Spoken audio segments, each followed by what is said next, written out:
My name is Joanne Donato, and I am the president and the self-appointed mayor of Sholan Farms. And I've been involved with saving the farm back in 1999, and I just love this place. My name is Patty LaGrassa. I've been involved for about, I think, 9 years now, and I am secretary on the board of directors. I just was looking for something to do one day and came up here and started polishing apples, and here I am. I lived right down the street, and I think I came up here one day to buy some apples, and Joanne said, well, you should start volunteering. So they put me behind a table. It was before this big building was built, and we were polishing apples by hand then. And that's how I started. Well, our mission is basically, without having it in front of me, our mission is to connect people to the earth, to preserve the environment, and to build a sustainable community and to teach sustainable living. Because shame on the community or the society that forgets where their roots came from, and that's where we basically are at. So we want to be part of the community, we want to develop the community, we want to connect the community, and I think the most exciting thing about Sholan Farms is that 12 months out of the year we're working here, and when we go from the wintertime pruning and you see the buds forming in the spring, and then you have the Apple Blossom Festival, and then you see the apples forming, and you share it with the community, and you see the little kids that you see over here that are doing the tours, it's just rewarding. I can't tell you, I just feel like a birth mother of all of Sholan Farms, and every year about 15,000 bushels of apples. The school tours, as she mentioned, puts about 2,000 children through the program every year. And as you see, the buses are here today. This is a group of special needs kids, but we work with a lot of the preschools in town and Fitchburg and in the area. We actually have a group coming from a couple of the senior centers that are going to be coming up on tours. But these kids learn about the bees and the apples, and you know that the apples don't come from the grocery store. It's very, very important to be able to educate the entire society. I've had teenagers from Worcester. We get some of the schools come in when we did the Envirothon this year, and they come early, and when you see a teenager that's never ever picked an apple and the delight on their face. So I always do a walking tour with these kids that are from inner city, and they say, wow, I thought apples grew in grocery stores. So teaching people about agriculture is paramount, and that's how we founded this organization.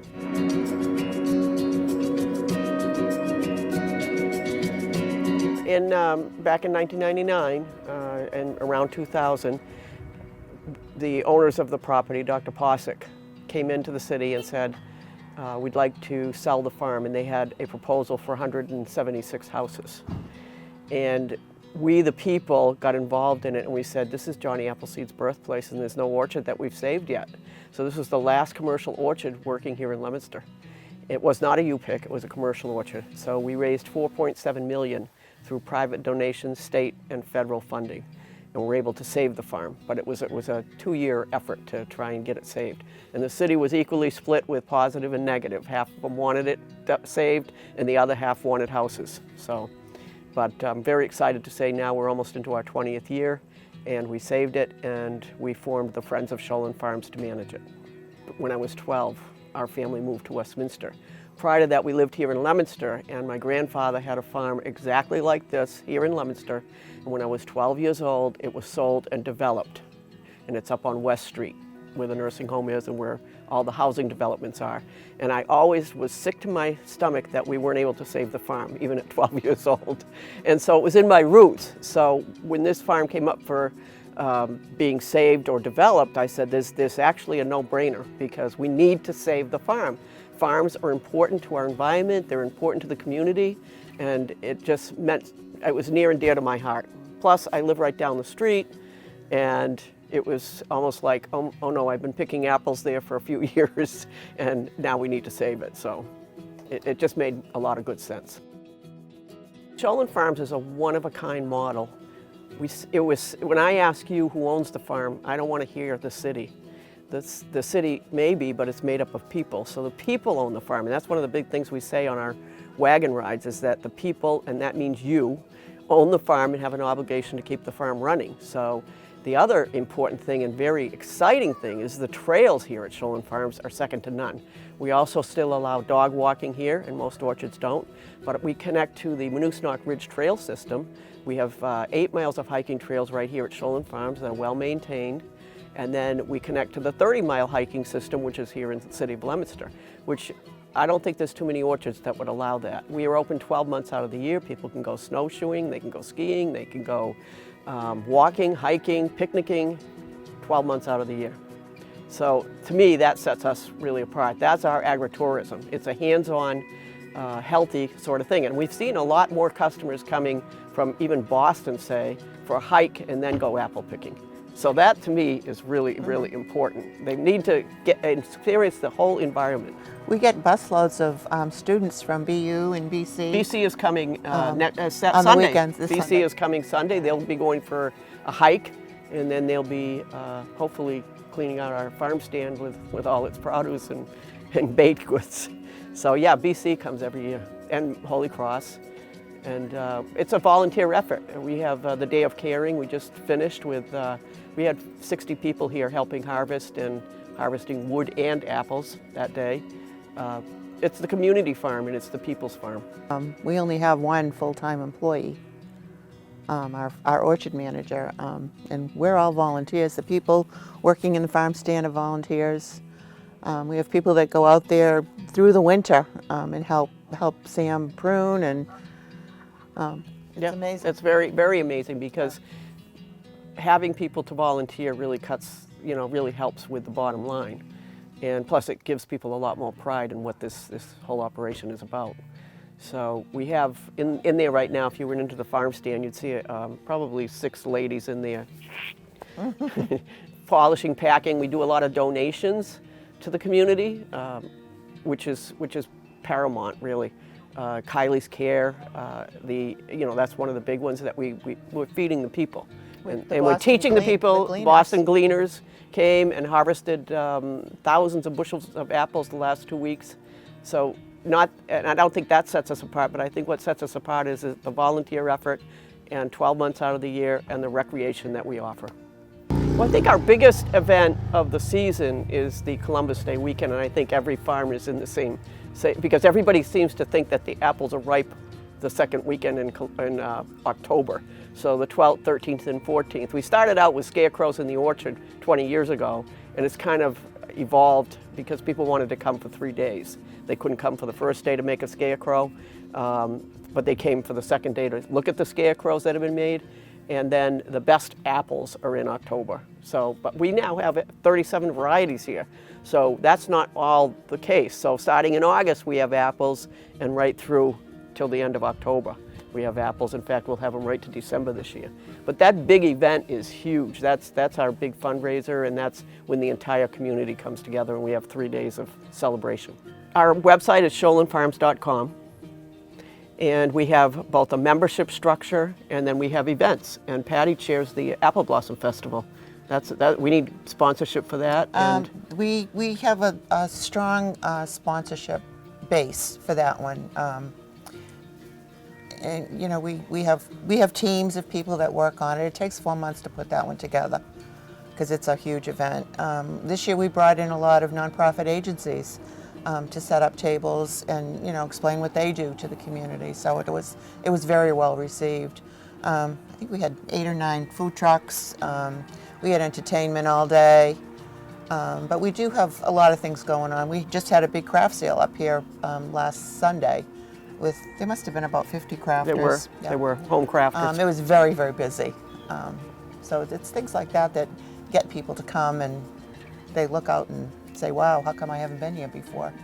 But we do have a membership structure, which is it's for $25. People end up becoming a member, and that's what they get a free pack or a half a pack or whatever it is. And then also we have a corporate membership structure and business membership structure that we formed when we first formed we started it way back when, and we haven't really capitalized, but we're kicking it off again, where we will invite businesses to become members, and then they get benefits. They can have their corporate outings here. They can have discounts for their own employees. to me, it's really a good partnership. So we'll be rolling that out very shortly.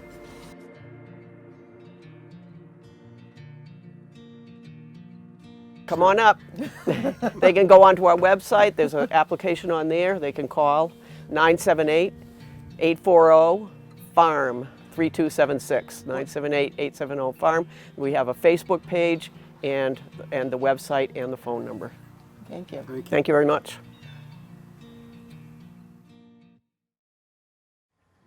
So Red Apple Farm's got a pretty cool history. We've been in my family since 1929, and I'm fortunate to be the fourth generation here.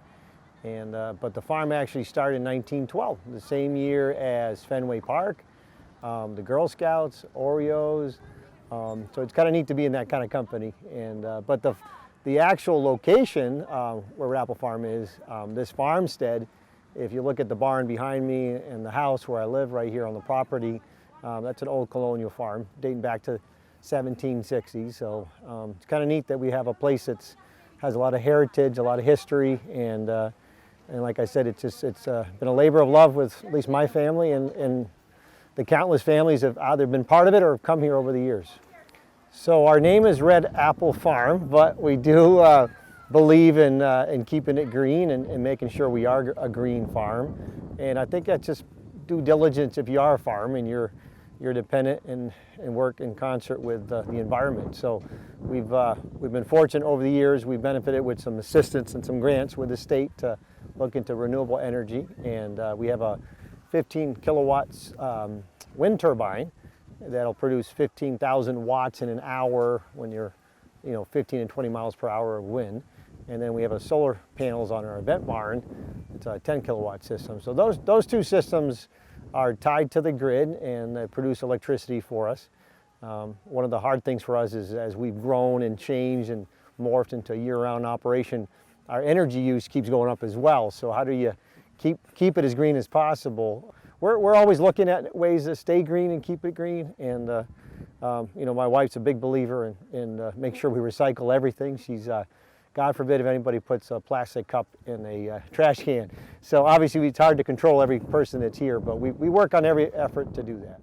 So keeping it local, I mean, that means a lot to a lot of people. And we practice what we preach. We obviously here because people are supporting a local farm and a local business. And I like to think that people can make the connection when they come here and they are buying a bag of apples that it's actually staying here in our community. And we are one of the biggest employers in Phillipston, which there's not that many businesses here, but we are very much one of the biggest employees. We have right now over 100 employees that we're paying on a weekly basis, and every single one of them here in the Phillipston area are from the greater Phillipston, greater Gardner area, greater Athol area. They come from quite a few towns, but they're all local employees, so that we're very proud of that. We've always been very local.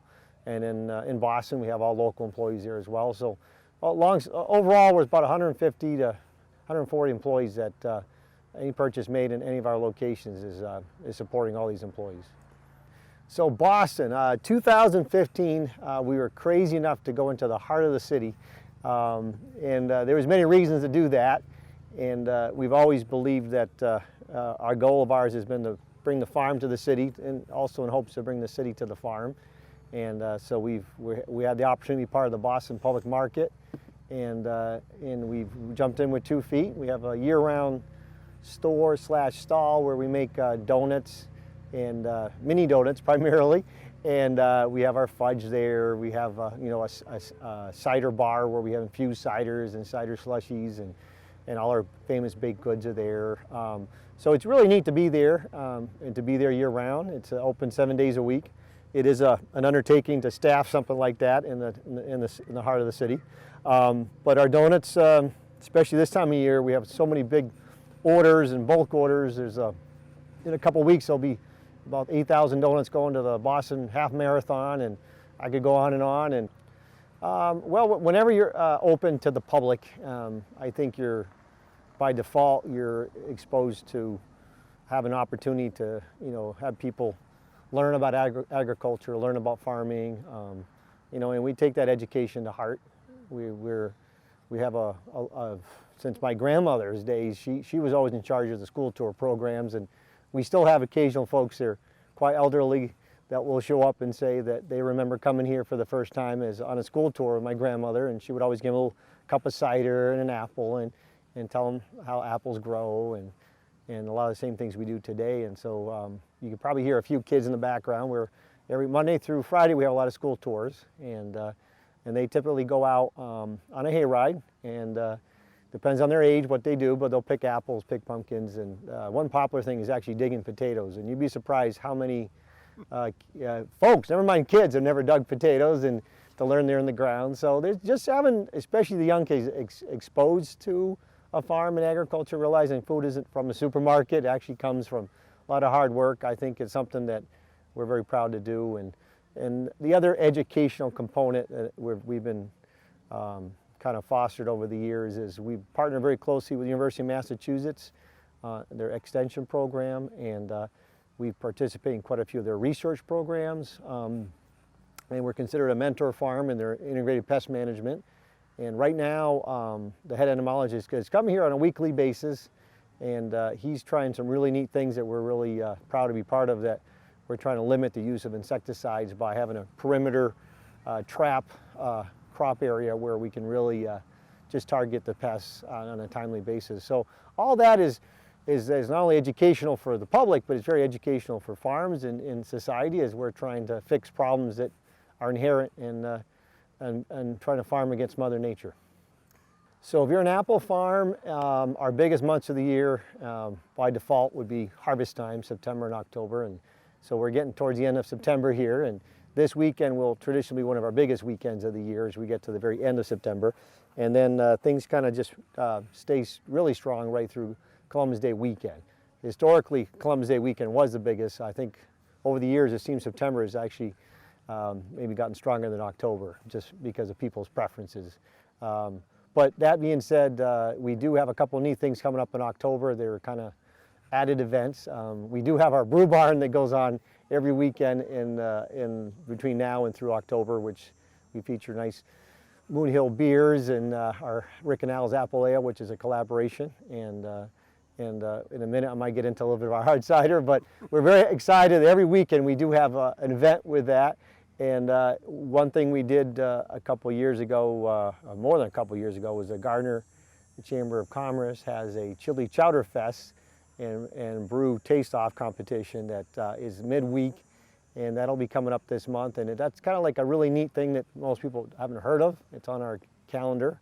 And again, it'll be like a Thursday. I don't know the date exactly. On Columbus Day weekend, the town of Phillipston has had one of the oldest continuously operated giant pumpkin contests in the country. They claim to be the oldest, and as far as we know, we are the oldest. And even my grandmother was a big proponent on raising giant pumpkins, and we still have a few of her trophies. And back then it was 200 pounds was considered a huge pumpkin, and now they're getting 2,000 pounds. So it's kind of neat. But that'll happen on Saturday and Sunday. The way off is at 1 o'clock on Sunday, and I've heard there'll be at least a 1,300 pound pumpkin here for people to see, and we'll use our backhoe and weigh it off. And it's kind of neat that that's part of our town and something we're happy to continue to support. Our website's redapplefarm.com, and if you there's actually a drop-down menus in there, and you can pretty much find just about everything. We're at any location, any event, anything that's going on at the farm. But the farm is open at the minimum 9 to 6 daily. For the brew barn hours, we try to extend the Fridays. Right now it's till 8 o'clock. We have a free Family Fridays, which has been a great hit since we did that with the brew barn, where we give free hay rides to everybody on Friday afternoons. And then there's free ice cream and free hot dogs for kids with any barbecue meals. So it's been a really nice thing on Friday, especially folks getting out of work, come on over here and just have a nice family outing to kind of cap off the week. And that'll go right till late. Of course, it's getting darker and darker every day, so I think that'll start working its way back, at least little by little. And then on Saturday, we're open till 9 to 7 with the brew barn. Well, 12 to 7, the actual brew barn hours.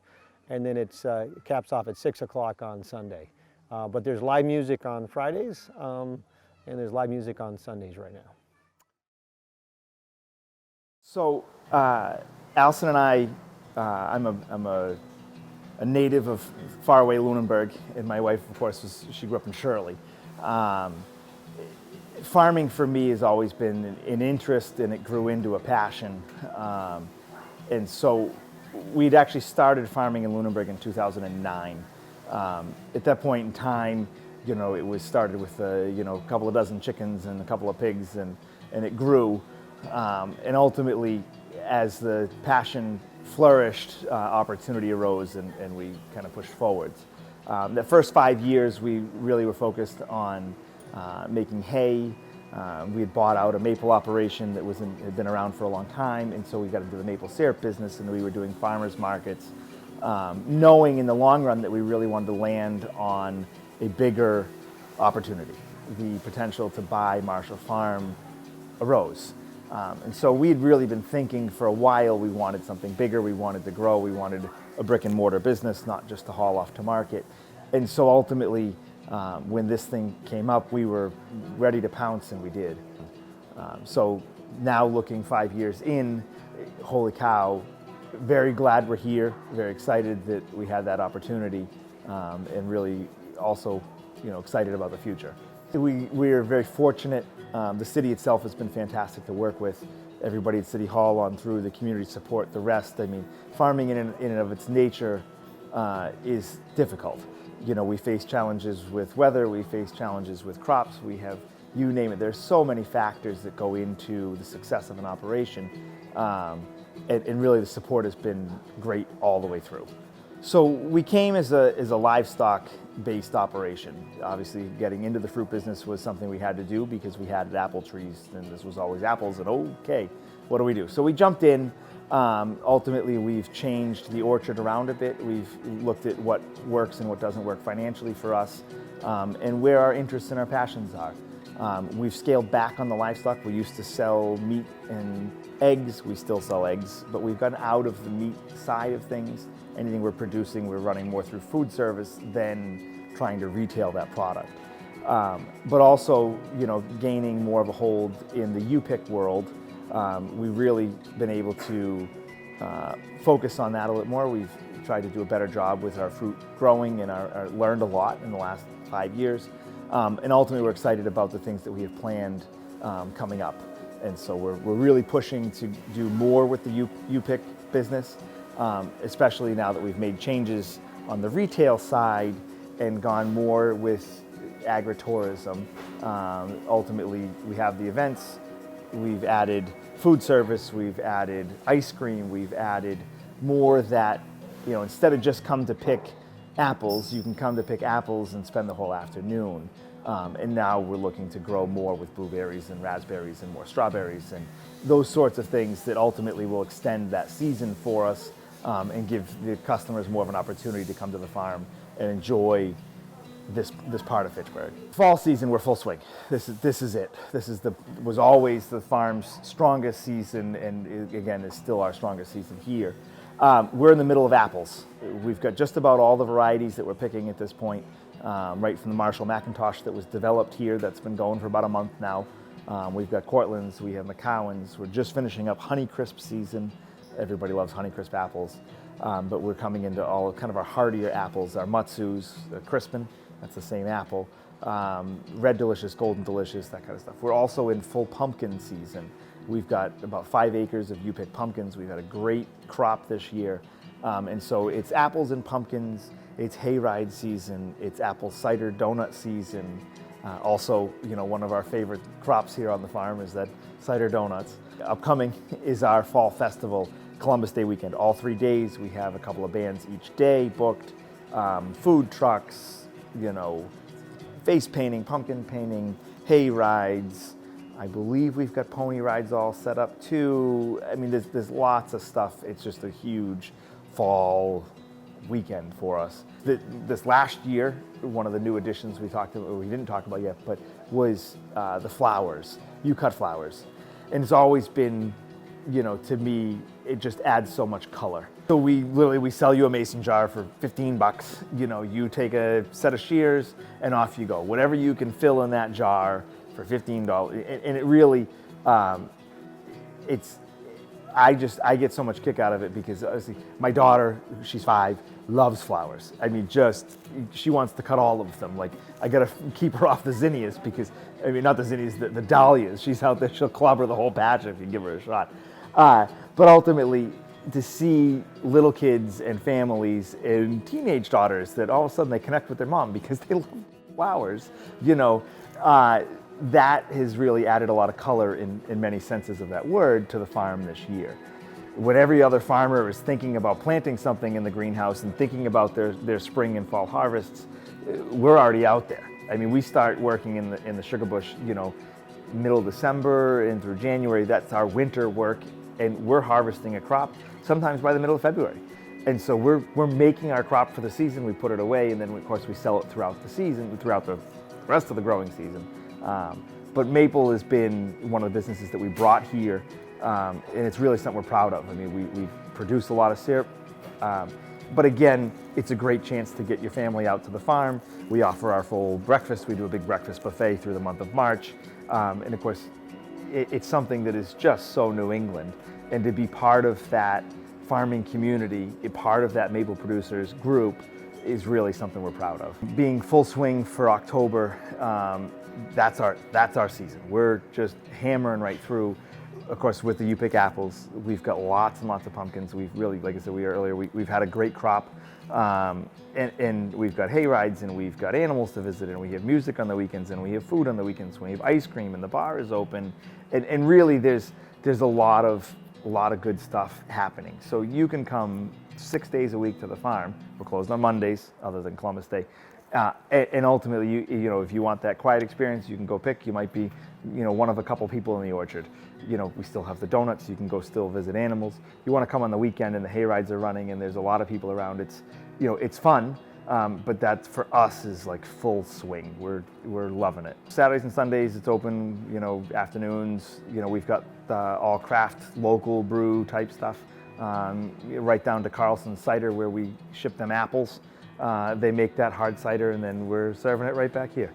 One of the other things that we're working on for 2020 is to diversify our U-pick crops a little bit more and to add some more to it. This is 2 years in a row where we've gotten through Honeycrisp apple season, and we're just about, the fruit could still be there if we had more fruit, but we've been picking right through it. So we're going to add more fruit trees. We're looking to add a bunch of blueberries next year, some more strawberries. We really want to go back into the strawberry business. We've got raspberries. We're probably going to add some more. We're going to add blackberries. We've got a lot of peaches. We have some peaches now. We want to update our peach orchard and add more to it. So we're really looking to diversify that U-pick crop a little bit more and try and give us a stronger summer on that ag side. That really can work well with the weekend events that we have going now. So website is hollishillsfarm.com, and our Facebook is, I think it's Facebook/Hollis Hills Farm. Instagram as well as Hollis Hills Farm. So you can find us in a number of different ways, but that's the best way to find what's going on. You can always call the farm if you need to. The telephone number is online. You can call and say, what's going on? Do you have this? Do you have that? We're just happy to be here, loving Fitchburg and loving the farm.